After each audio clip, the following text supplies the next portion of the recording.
하도록 하겠습니다. 20장 사무엘하 20장 16절에서 22절입니다. 제가 먼저 고백드립니다. 그 성읍에서 지혜로운 여인 한 사람이 외쳐 이르되 들을지어다 들을지어다 청하건대 너희는 요압에게 이르기를 이리로 가까이 오라 내가 내게 말하려 하노라 한다 하라.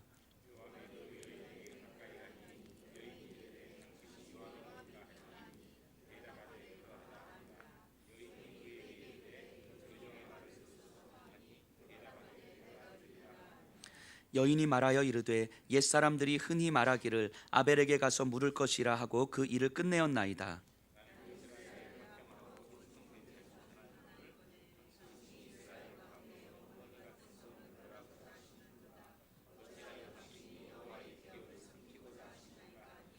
요압이 대답하여 이르되 결단코 그렇지 아니하다 결단코 그렇지 아니하다 삼키거나 멸하거나 하려 함이 아니니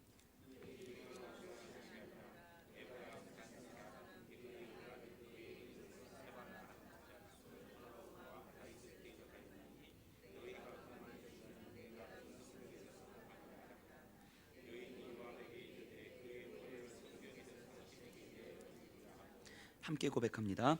이에 여인이 그의 지혜를 가지고 모든 백성에게 나아가매 그들이 비그리의 아들 세바의 머리를 베어 요압에게 던진지라. 이에 요압이 나팔을 불매 무리가 흩어져 성읍에서 물러나 각기 장막으로 돌아가고 요압은 예루살렘으로 돌아와 왕에게 나아가니라. 아멘. 자리에 앉아주시기 바랍니다. 우리 이보람 집사님이 이렇게 간증을 하게 될 줄이야. 제가 우리 이보람 집사님을 처음 만났을 때가 좀 수년 전인 것 같은데 상상할 수 없는 그런 모습이었던 것 같아요. 너무 감사하고 오늘 우리 집사님의 간증이 제 설교의 주제예요. 오늘 제가 복음에 대한 이야기를 하려고 하는데 거의 우리 간증의 내용이 딱 그거예요. 그래서 저는 내려가겠습니다.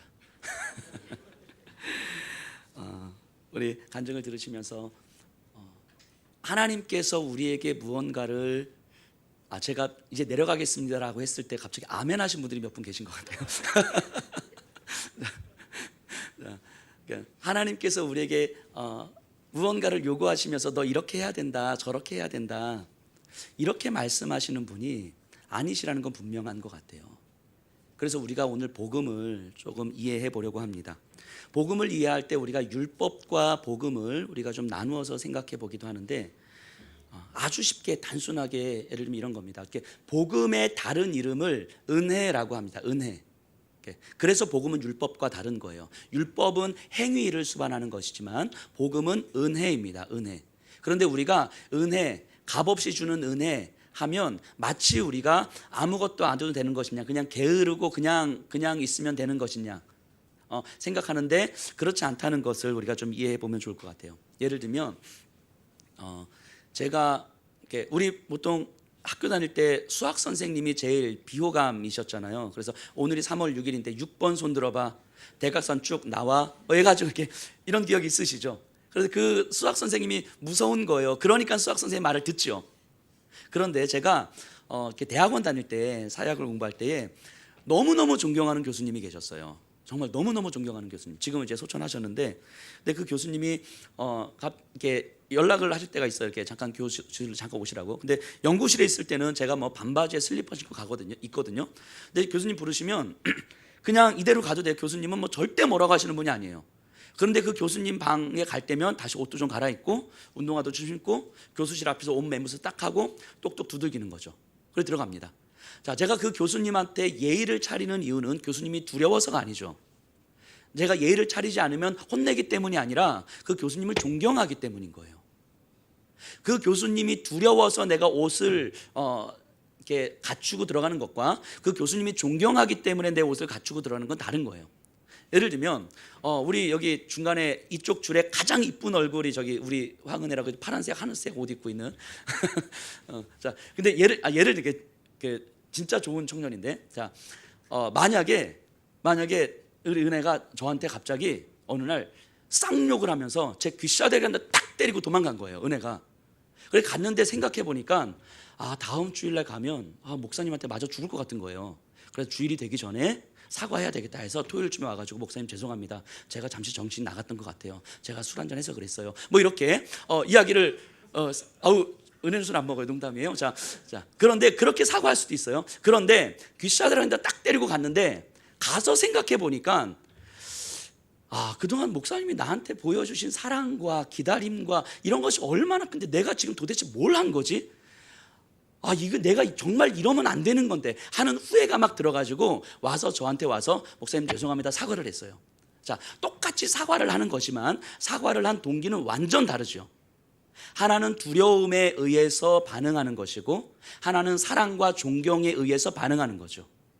이게 율법과 복음의 차이예요. 율법과 복음의 차이. 율법은요, 우리로 하여금 그것을 하지 않으면 안 되게끔 만드는 거죠. 이것을 하지 않으면 안 돼. 그렇기 때문에 이걸 해야 돼. 근데 복음은요, 이것을 하지 마라 이렇게 말씀하시는 것이 아니라 그냥 기약 없이 조건 없이 무조건 사랑하시고 무조건 기다려주시고 그 사랑을 알아주든 못 알아주든 상관없이 그냥 그 사랑을 보여주시는 거예요. 그런데 어느 순간 그 사랑에 감동이 돼서 그 사랑이 깨달아져서 그래서 반응하게 되는 거죠. 이게 복음이에요. 그래서 그 사랑이 너무 크고 너무 기약 없고 너무 무한히 기다려주시는데 그래서 너무 편하다 보니까 때로는 막대하기도 하죠. 하나님 앞에 때로는 우리가 막대하기도 하고 그리고 은혜가 저를 쳐다보는데 은혜는 저한테 막대하지 않아요. 자, 근데 너무 편안하니까 우리가 하나님을 막대하기도 하고 너무 편하게 생각하기도 하고 그리고 하나님을 무시하기도 하고 그래서 하나님 없어도 될 것처럼 생각하는 거예요. 왜냐하면 그 하나님의 사랑은 언제든 있을 거라고 우리가 생각하는 거예요. 머리로 언제든 있을 거라고 어떤 조건도 안 걸고 그래서 우리가 너무너무 편하게 생각하는 거죠. 그럴지라도 하나님은 여전히 그 사랑을 기다려주시는 분이시죠. 그런데 그 사랑이 어느 순간 내 안에 깨달아졌을 때에 우리는 그 사랑에 반응하는 삶을 하게 되는 거죠. 이게 복음이죠. 복음. 율법과 복음의 차이. 그래서 하나님은 우리 주 예수 그리스도를 통하여서 우리에게 복음으로 허락하신 거예요. 복음으로. 그런데 많은 경우 우리가 신앙생활 해가면서 복음을 율법화하는 경우들이 참 많은 것 같아요. 복음을 율법화하니까 마치 신앙을 하나님 앞에서 내가 무언가를 해야 되는 것처럼 안 하면 안 되는 것처럼 그래서 지금 내 상태를 보니 나는 믿음이 없는 것 같고 지금 내 상태를 보니 나는 신앙의 자격이 없는 것 같고 나는 집사의 자격이 없는 것 같고 교사의 자격이 없는 것 같고 등등등 모든 판단의 기준이 나와 내 상태가 되는 거죠. 근데 그럼에도 불구하고 하나님은 여전히 기다리시고 여전히 사랑하시는 분이라는 것이 믿어질 때 오는 그 감동이 복음에 대한 반응이 되는 거죠. 우리가 이 복음을 좀 생각해 봤으면 좋겠습니다. 오늘 사무엘하 20장의 말씀을 우리가 좀 볼 텐데요. 이 말씀을 좀 보면서 하나님께서 이 다윗을 향하여서 이스라엘을 향하여서 보여주시는 모습들을 좀 생각해 봤으면 좋겠습니다. 자, 우리가 앞전에서 사무엘하 계속 공부해 오는 것처럼 압살롬의 반역이 이제 실패로 돌아갔습니다. 그래서 다윗은 예루살렘으로 다시 환궁하게 되는 거예요. 환궁하게 되는데 환궁하면서 예기치 못한 문제들이 발생합니다. 다윗을 추종했던 그 유다 지파의 세력들과 그리고 압살롬을 추종했던 이스라엘 지파의 다른 세력들 그리고 또 사울을 기억하고 있는 또 다른 세력들 사이에서 이스라엘 나라가 하나로 통합되지 못하고 막 이제 균열되고 있는 거예요. 분열되는 모습들이 보이는 거예요. 그래서 이들이 다윗을 모셔오는 과정에서도 계속 서로 싸우고 갈등하고 이런 모습들이 있습니다. 그러다가 20장 1절이 등장하는데요. 20장 1절 제가 한번 읽어볼게요. 마침 거기에 불량배 하나가 있으니 그의 이름은 세바인데 베냐민 사람 비그리의 아들이었더라. 그가 나팔을 불며 이르되 우리는 다윗과 나눌 분깃이 없으며 이새의 아들에게서 받을 유산이 우리에게 없도다. 이스라엘아 각각 장막으로 돌아가라 하매. 지금 사람들이 모여서 유다 지파와 이스라엘 사람들이 모여서 이제 다윗을 예루살렘 궁으로 이제 모셔오려고 하는 거예요. 근데 이스라엘 사람들이 유다 지파 사람을 보면서 왜 모두의 왕인데 왜 너희가 먼저 다윗을 모셔오려고 하느냐, 우리를 왜 배제시키느냐 막 이러면서 문제 제기를 하고 있는 거예요. 그러나 유다 지파 사람들은 뭐 상상을 해보면 이랬겠죠. 야, 니들은 압살롬 쫓아갔잖아. 니들은 사울을 생각하고 있잖아. 니들이 다윗 왕을 위해서 한 게 뭐 있어? 우리는 다윗 왕을 쫓았고 다윗이 도망자 신세 됐을 때도 우리가 다윗과 함께 했어. 그러니까 우리가 자격이 있지 너희가 무슨 자격이 있어? 뭐 이런 식으로 이스라엘 다른 지파와 유다 지파 사이에서 막 갈등과 실갱이가 막 오고 갔을 것 같아요. 요 상황에서 이 상황에서 이스라엘 지파에 속한 한 사람, 세바라는 사람이 등장하는데 이렇게 일어나는 거예요. 이 사람은 리더십도 있고 분위기를 잘 읽었던 것 같아요. 세바가 일어나서, 자, 이스라엘 사람들이여, 우리가 이렇게까지 해서 다윗을 따라가야 되겠습니까? 저 유다 지파 사람들의 눈치를 보면서 이렇게 우리가 따라가야 되겠습니까? 그리고 다윗을 우리가 섬긴다 한들 그 다윗이 우리를 인정하겠습니까? 지들 사람, 유다 지파 사람만 챙겨가지고 다 헤쳐먹을 건데 우리가 이렇게 해서 다윗을 따라갈 이유가 무엇입니까? 저 이새의 아들에게서 우리가 얻어먹을 떡고물은 없습니다. 그러니 우리는 그냥 우리의 길을 가고 우리가 새로운 질서를 한번 만들어 봅시다. 이렇게 선동하고 있는 거예요. 근데 이 선동이 먹혀요. 2절에 보면요, 이에 온 이스라엘 사람들이 다윗 따르기를 그치고 올라가 비그리의 아들 세바를 따르니 유다 사람들은 그들의 왕과 합하여 요단에서 예루살렘까지 따르니라. 이스라엘 사람들은 더 이상 다윗을 따르지 않습니다. 저 혹시 죄송한데 우리 요거 꺼도 안 춥겠죠? 그죠? 안 추우시죠? 예. 감사합니다. 따라주셔서. 자, 이스라엘 사람들은 다윗을 따르지 않아요. 그리고 다윗의 왕권을 인정하지 않습니다. 근데 이 상황은요, 다윗이 의도하지 않은 상황이에요. 압살롬의 반역을 저지하고 이제 해결되면서 이제 끝났구나, 이제 하나님께서 허락하신 이 이스라엘의 나라를 이제 내가 다스리면 되겠구나 라는 생각으로 예루살렘을 향해서 가려고 하는데 예기치 못한 상황이 지금 벌어지고 있는 거예요.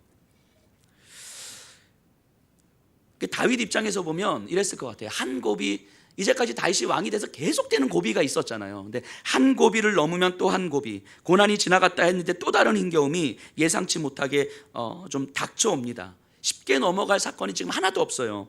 세바의 반란도 솔직히 더 힘듭니다. 그리고 6절에 보면요, 다윗이 세바의 반란을 이렇게 평가해요. 6절에 보니까 다윗이 이에 아비새에게 이르되 이제 비그리의 아들 세바가 압살롬보다 우리를 더 헤아리니 너는 내 주의 부하들을 데리고 그의 뒤를 쫓아가라. 그가 견고한 성읍에 들어가 우리들을 피할까 염려하노라 하매. 자, 세바가 압살롬보다 우리를 더 헤아리라. 사실은요, 이 세바는요 준비된 반란은 아니거든요. 뭔가 자기 힘을 미리부터 준비해서 내가 이렇게 새로운 질서를 만들어 봐야 되겠다 이런 게 아니고, 이 세바는 아마 정세의 흐름을 잘 봤을 거예요. 그리고 이스라엘 다른 지파들의 정서를 읽었고 그 갈등 상황을 적절하게 이용해서 그들의 군중 심리를 이용한 거예요. 그래서 이 분위기를 타서 딱 만든 거죠. 그러니까 뭔가 미리부터 준비해서 새를 딱 결집해낸 것이 아니고, 지금 상황을 보니까 이스라엘과 유다 지파 사이에 갈등이 있고 다윗은 유다 지파를 중심으로 갈 것 같고 이스라엘 지파는 뭔가 배제될 것 같은데 이들의 정서가 뭔가 갈등이 있고 문제가 있고 불만이 있고, 이때 이들을 잘 건들면 이들을 통해서 뭔가 새롭게 뭐 하나 만들어낼 수 있겠구나, 이런 판단이 딱 든 거죠, 세바가. 그래서 그들을 선동하는 거죠. 어찌 보면 세바는 굉장히 탁월한, 오늘날의 세바가 태어났으면 아마 영업했으면 진짜 잘했을 것 같은 사람의 마음과 정서를 딱 읽어내고 각 필요한 것들을 딱 주는. 그래서 저희 아내가 분명히 그랬던 것 같은데 저한테 당신은 목회자 안 됐으면 영업사원이 됐든가 사기꾼이 됐을 것 같아요. 그런데 아마 세바가 이거 굉장히 잘해놨던 것 같아요. 그런데 어쨌든 세바는 준비된 반란은 아니거든요. 그런데도 불구하고 다윗이 이 상황을 심각하게 받아들이는 이유는 이스라엘의 정서적 분열을 가져오는 미묘한 갈등이기 때문이에요. 물론 드러내놓고 압살롬처럼 드러내놓고 전투를 하는 것도 분명히 문제지만 드러나지 않지만 매우 미묘하게 정서적으로 균열을 가져오는 거죠. 그래서 사람들로 하여금 마음을 계속해서 떠나게 만들고, 떠나다 보니까 뭐가 필요하면 내 편이 필요한 거죠. 그래서 내 편을 규합하기 시작하는 거죠. 이스라엘이 하나가 돼서 하나님의 말씀, 진리를 기준으로 가야 됨에도 불구하고 진리가 기준이 아니라 내 편이 필요한 상황을 만들어가는 거예요. 그러다 보니까 이스라엘이 하나님의 말씀으로 다스려져야 될 나라라고 하는 것이 점점 더 물 건너가고 있는 거죠. 다윗은 압살롬의 반역 이후에 나라를 추스리고 나라의 분열, 민심의 흩어짐을 막으려고 준비하고 있었는데 세바의 반란이 일어난 거예요. 그러니까 이제 나라의 통합은 완전 물 건너갔다고 보는 거죠. 그래서 다윗이 그들을 끌어안기보다는 그들을 반란의 싹을 애초부터 죽여버리자 해서 군대를 출정시킵니다. 아비새를 통해서 출정시켜요. 그래서 그들을 죽이라, 그들을 진압해라, 뭐 이렇게 이야기를 하는 거예요. 아마 다윗도 더 이상 힘이 빠졌지 않았을까 싶은 거예요.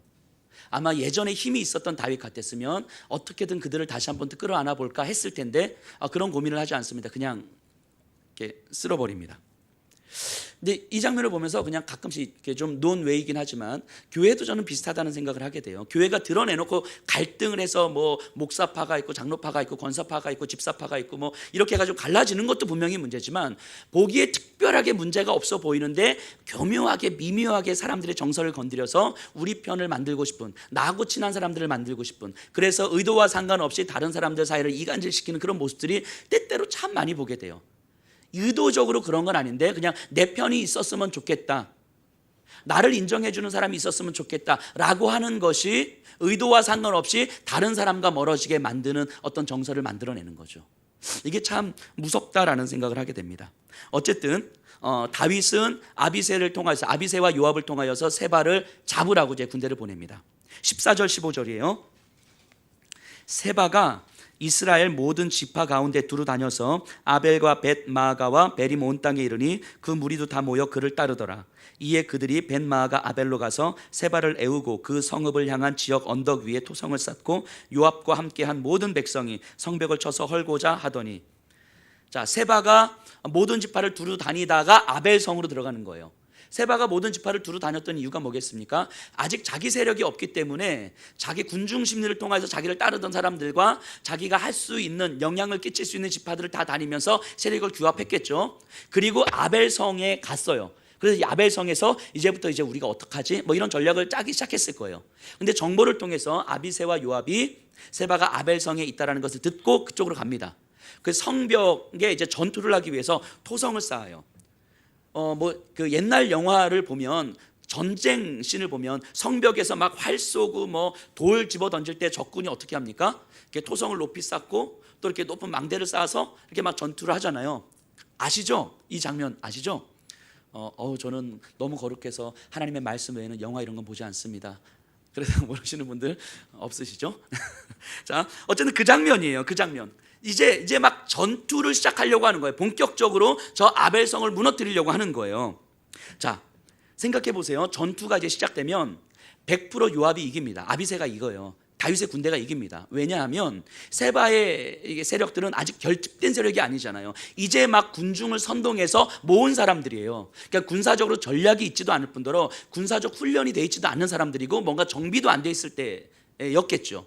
그러니까 전쟁을 하면 이들은 전쟁할 수 있는 힘이 아직은 없어요. 시간이 필요하죠. 근데 다윗의 군대들은 이미 숱한 전쟁을 통하여서 이미 준비된 사람들 아닙니까? 전쟁을 하면 아벨성은 100% 무너지게 되어 있습니다. 그래서 누군가는 아버지를 잃었을 것이고 누군가는 자녀를 잃었을 것이고, 그래서 사람들은 상실과 절망의 시간들을 분명히 보냈을 거예요. 다윗과 요압은 승리의 기쁨을 맛보았겠지만 아벨성 사람들은 슬픔을 경험했을 거예요. 그렇게 되면 다윗의 리더십과 이스라엘의 통합은 완전히 물 건너가는 거죠. 그게 다윗의 전략이었어요. 지금 이게 이렇게 가는 게 다윗의 전략이에요. 그래서 이렇게 해서 나라의 통합이 아니라 그냥 힘으로 다스리려고 하는 모습이 지금 다윗이죠. 그런데 어쩔 수 없어요. 세바의 반란을 진압하기 위해서. 그런데 이때 아벨성에서 한 여인이 등장합니다. 16절이에요. 그 성읍에서 지혜로운 한 사람이 외쳐 이르되 들을지어다 청하건대 너희는 요압에게 이르기를 이리로 가까이 오라 내가 내게 말하려 하노라 한다 하라. 19절에서 21절까지 제가 한번 다시 또 계속 읽어볼게요. 이 여인이, 지혜로운 여인이 요압을 부른 다음에 요압에게 하는 이야기예요. 나는 이스라엘의 화평하고 충성된 자 중 하나이거늘 당신이 이스라엘 가운데 어머니 같은 성을 멸하고자 하시는도다. 어찌하여 당신이 여호와의 기업을 삼키고자 하시나이까 하니, 요압이 대답하여 이르되 결단코 그렇지 아니하다. 삼키거나 멸하거나 하려 함이 아니니 그 일이 그러한 것이 아니니라. 에브라임 산지 사람 비그리의 아들 그의 이름을 세바라 하는 자가 손을 들어 왕 다윗을 대적하였나니 너희가 그만 내주면 내가 이 성벽에서 떠나가리라 하니라. 여인이 요압에게 이르되 그의 머리를 성벽에서 당신에게 내어 던지리이다 하고. 자, 이 요압과 이 지혜로운 여인의 대화를 정리하면 이런 거예요. 여인이 나타나서 우리는 되게 평화주의자이고 다윗과 나라에 충성된 백성입니다. 그런데 어찌하여 당신이 우리의 성을 지금 멸하려 하십니까? 당신들이 공격하면 우리의 성 사람들 다 죽고 정말 고아가 되고 과부가 되는 거 뻔한 거 아닙니까? 라고 했더니 요압이 아니라 내가 이 성을 멸하려 함이 아니고 너희 성에 숨어있는 세바가 우리에게 대적했기 때문이다. 그랬더니 이제 이 여인이 그럼 세바만 잡아서 드리면 우리 성은 무사한 겁니까? 이렇게 이야기를 하는 거예요. 그랬더니 요압이 오케이 얘기한 거죠.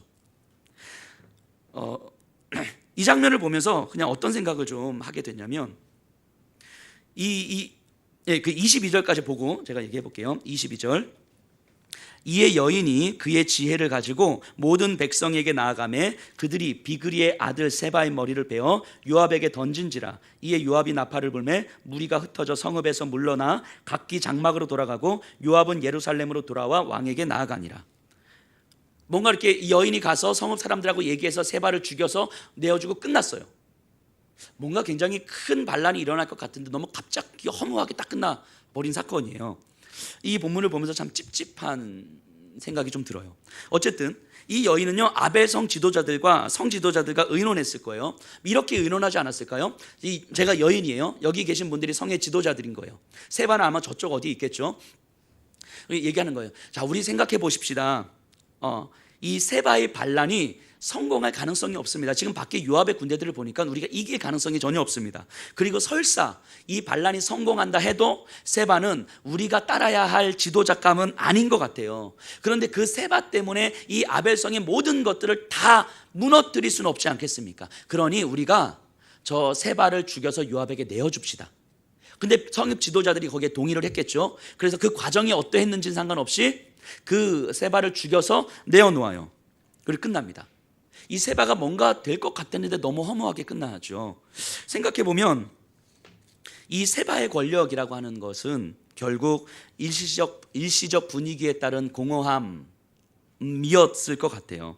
뭔가 될 것 같았는데 사실 그 기반이 없는 안 될 수밖에 없는 그 공허한 힘, 그리고 무엇보다도 세바를 따르던 사람들, 그들은요 어떤 확신을 가지고 세바를 따른 게 아니에요.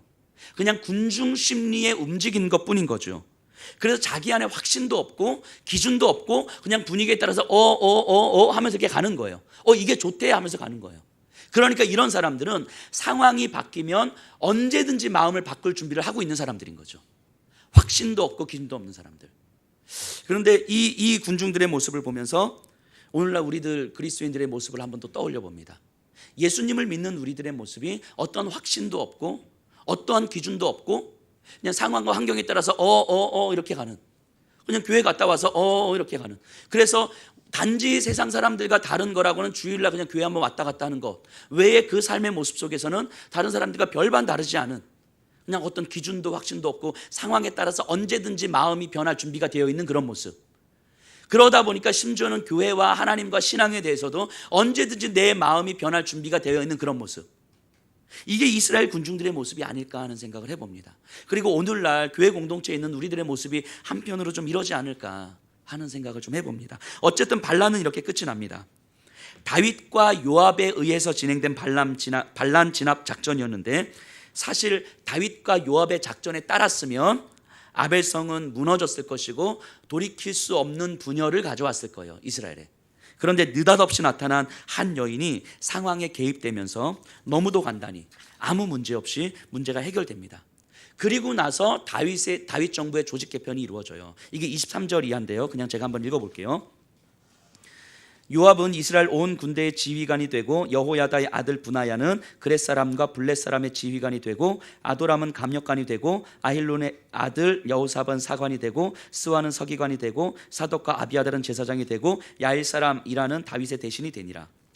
뭔가 사람 이름이 쭉 나열되는데 그냥 굳이 이렇게 안 써도 될 것 같은데 성경에서 다윗 정부가 이렇게 조직이 되었다라고 이야기하는 이유는 정부가 안정적으로 이 권력을 좀 잡았다, 이 얘기를 지금 보여주고 있는 거겠죠. 다윗 왕권이 안정을 찾았고 그래서 이 안정 가운데 이스라엘 다시 다스리기 시작했다, 이런 의미일 것 같아요.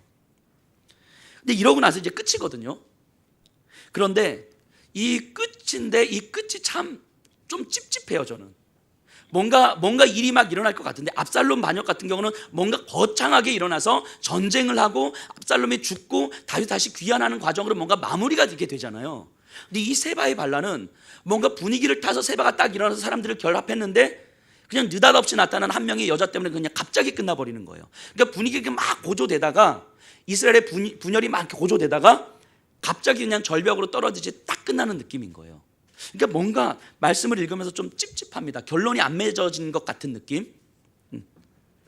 근데 이제 또 다른 찝찝함이 있는데, 이제까지 1년의 다윗의 모습을 좀 돌아보면 다윗은요, 진작에 왕에서 물러났어야 될 상황들이 연속되었어요, 실제로.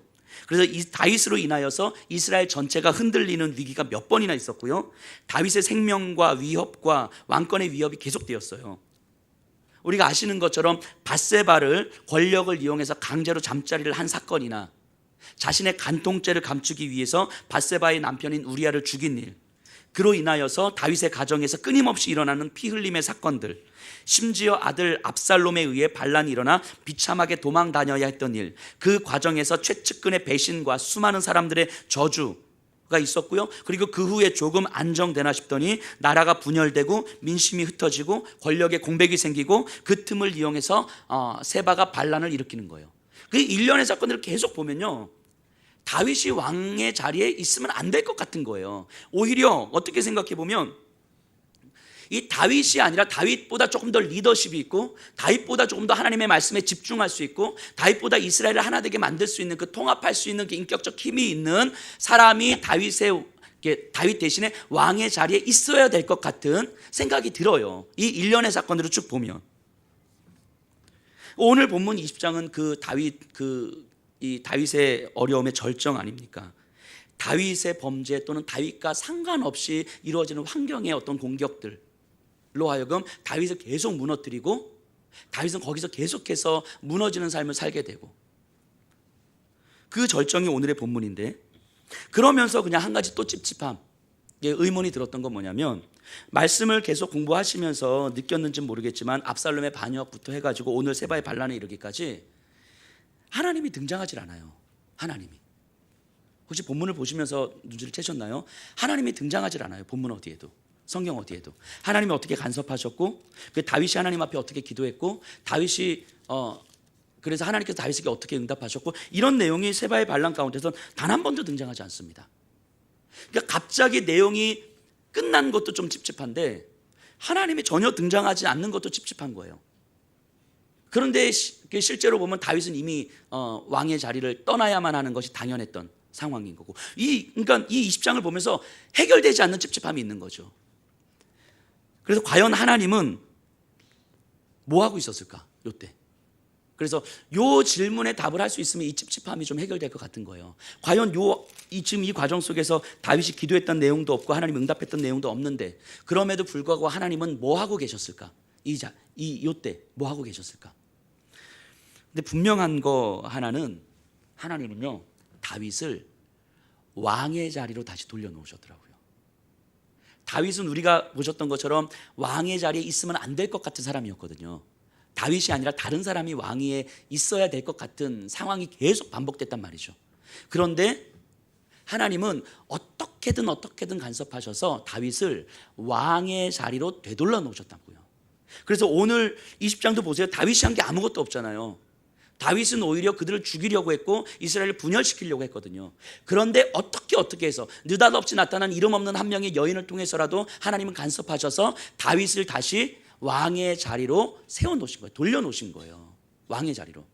하나님이 보실 때 다윗은 내가 너를 왕의 자리로 세워놓았으면 너의 자리는 왕의 자리다라고 말씀하시는 거예요. 다윗의 입장에서 보면 하나님, 저는 간통도 했고요, 살인도 했고요, 하나님 앞에서 누구보다도 큰 범죄를 저질렀고, 그리고 부하들을 잘 다스리지도 못했고, 나라에 억울한 사람들이 많았고, 나라의 백성들이 굶고 있는데도 불구하고 안 돌봤고, 이스라엘의 통합은커녕 분열을 자행했고, 그래서 가정을 잘 다스리지도 못했고, 하나님 나를 보는데 나는 왕에 합당한 사람이 아닌 것 같아요. 하나님, 나는 왕이 아닌 것 같아요. 이렇게 말했을 것 같아요. 그리고 다윗을 보는 주변의 사람들이 다 그렇게 말했던 거잖아요. 당신은 왕의 자격이 없다고. 그러니까 반란을 일으킨 거 아닙니까? 당신은 왕의 자격이 없다고. 그러니까 아히도벨도 배신한 거 아닙니까? 주변의 사람들이 다윗을 보면서 당신은 왕의 자격이 없다고 다 이야기한 거예요. 자신도 그렇고 주변의 사람들도 그렇고 다윗이 왕의 자격이 없는 거라고 보여지는 상황이 계속 반복되는 거예요.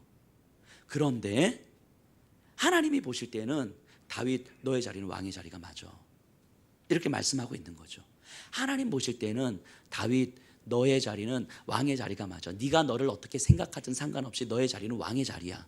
주변의 사람들이 너를 어떻게 생각하든 상관없이 너의 자리는 왕의 자리야. 그러면서 하나님께서 하신 일은 다윗의 원래 자리로 되돌려 주신 일인 거예요. 그 다윗이 한 것이 아무것도 없음에도 불구하고 다윗은 어느 순간 왕이 돼 있는 거예요. 다시 처음에 있었던 그 왕의 자리, 하나님께서 기름 부어 세워주셨던 그 왕의 자리에 우여곡절을 통해서 다윗이 한 거 없는데 어느 순간 돌아보니까 왕의 자리에 다시 와 있는 거죠. 원래 있어야 될 자리에 와 있었던 거예요. 그게 다윗을 향해서 하나님께서 하셨던 일이에요.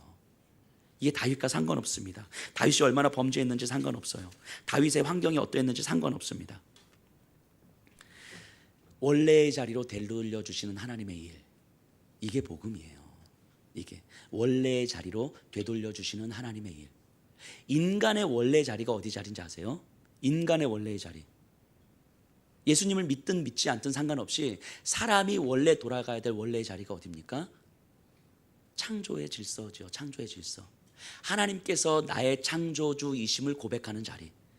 그래서 나는 하나님의 피조물로서 하나님의 말씀에 순종하는 삶이 내 삶의 가장 풍성하고 아름다운 삶이다 라고 고백하는 자리가 창조의 질서죠. 그게 우리가 있어야 될 원래 자리예요. 원래 자리. 근데 인간이 타락함으로 그 자리가 깨어졌잖아요. 그래서 하나님께서는 예수 그리스도를 통하여서 우리를 다시 회복시켜 주신 거죠. 그래서 우리가 구원받았다 할 때 구원이라는 말의 원래 의미가 무엇이냐면, 구원이라는 말의 의미가 본래의 자리로 되돌아가다, 이런 의미예요. 구원이라는 말 자체가 본래의 자리로 되돌아가다. 예수님을 통하여서 하나님께서 우리를 구원해 주셨다는 이야기는 원래 우리가 있어야 되는 자리로 회복시켜 주시는 거예요. 예수님을 모르고 그냥 교회도 모르고 하나님도 모르고 그냥 그렇게 살아가는 삶이에요, 우리는. 그리고 그것이 전부인 것처럼 살아가는 삶이죠. 그래서 그것이 전부인 것처럼, 그래서 이 세상이 전부인 것처럼, 그래서 이 세상에서 내가 조금 더 많이 갖고 내가 조금 더 많이 누리고 내가 조금 더 많이 즐기며 살아가는 삶이 마치 행복인 것처럼 여기면서 살아가는 삶이 우리의 삶이었었다고요. 그런데 그 삶은 돌아보면 분명한 거잖아요. 아무리 많은 것을 소유하고 아무리 많은 것을 즐기고 아무리 많은 것을 누리며 살아간다 할지라도 우리는 어제보다 오늘 더 죽음의 한 걸음 더 가까이 다가갔을 뿐인 거죠.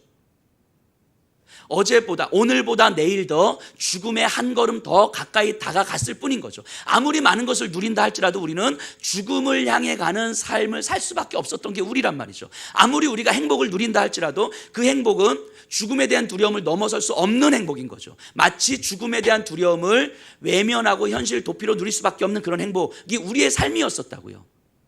근데 하나님께서 그런 우리를 죽음 너머의 삶이 있다는 것을 분명히 깨닫게 해주시고, 죽음에 대한 두려움이 우리를 지배하지 못한다는 것을 분명하게 깨닫게 해주시고, 그래서 그것을 깨달을 수 있는 자리로 우리를 돌려주신 거예요. 우리의 원래 자리가 그렇다고요.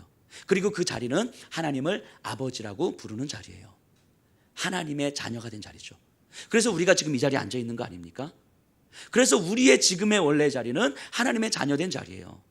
그런데 문제는 뭐냐면, 하나님의 자녀된 우리가 또다시 하나님의 자녀가 아닌 것처럼 살아가는 삶을 사는 거 아닙니까? 하나님이 믿어지지 않을 때도 많고, 아까 우리 보람 집사님 간증했던 것처럼 분명히 모태신앙으로 자랐고 하나님에 대한 경험도 있고 교회에 대해 너무너무 익숙한데 어느 순간 내 안을 들여다보니까 내 안에 진짜 믿음이 있는지 없는지조차 의심이 되고, 종교적 행위는 익숙하게 내가 하고 있는데 내 안에 하나님을 향한 사랑도 없는 것 같고, 말씀이 들어오지도 않고 내 영혼이 찔리지도 않고 내 죄가 회개되지도 않고 말씀이 내 삶의 기준이 되지도 않고 내 안에 정말 믿음이 있는 건가 생각이 들 때가 있어요. 하나님을 부인하고 싶을 때가 있어요. 그래서 하나님이 차라리 없었으면 좋겠다 할 때도 있어요. 하나님에 대해서 완전히 무관심한 채 살아갈 때도 많아요. 그리고 우리는 조금 헌신하고 하나님 앞에 열심을 낸다 하지만 솔직히 말하면 우리 안에서는 언제든지 핑계 삼아서 하나님을 떠날 준비를 하고 있는 모습이 우리 아닙니까? 그래서 어떻게든 하나님의 말씀으로부터 좀 멀어지려고, 그래서 좋은 핑계거리 삼고 합당한 이유가 있으면 그 핑계 삼아서 어떻게든 예배 한번 안 드려보려고 하고, 어떻게 하면 말씀 안 들어보려고 하고, 어떻게 하면 하나님의 말씀 안 품어보려고 하고, 적당히 하나님 앞에서 이 정도만 유지하고 내가 하고 싶은 것을 하고 살아가고 싶은 거죠.